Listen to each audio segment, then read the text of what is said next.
À l'heure actuelle, beaucoup de personnes trouvent ça normal que l'on puisse venir critiquer ouvertement les dyslexiques alors qu'en fait c'est simplement un handicap comme un autre. Des fois, il y a certains mots qu'on peut écrire simplement avec la prononciation. En fait, on a beau connaître les mots par cœur, savoir comment ils s'écrivent par cœur, mais il y a certains moments en fait où on va simplement les écrire en fonction de comment on l'entend.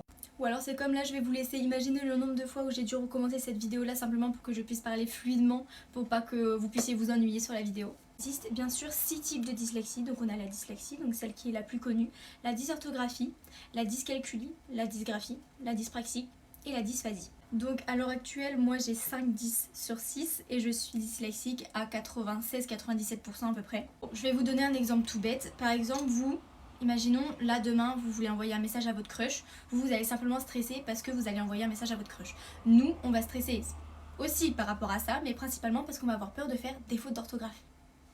Par exemple, imaginons demain, votre professeur vous dit de lire un livre devant la classe, vous n'allez absolument pas stresser de lire ce livre-là, tandis que nous, on va devoir en amont, bien évidemment, lire le livre, ou lire en tout cas la partie du texte qu'on va devoir lire, parce que sinon on va stresser et ça va être une catastrophe. On va confondre des mots, on va confondre des lettres et ça va être une horreur. Autre exemple, votre professeur vous dit de faire une addition ou une soustraction devant la classe, vous allez pouvoir le faire de tête, tandis que nous, on va devoir...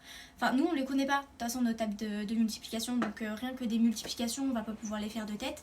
Moi, je sais que quand j'étais petite, j'avais un petit tableau où j'avais tous les tables de multiplication qui pouvaient m'aider du coup pendant les évaluations.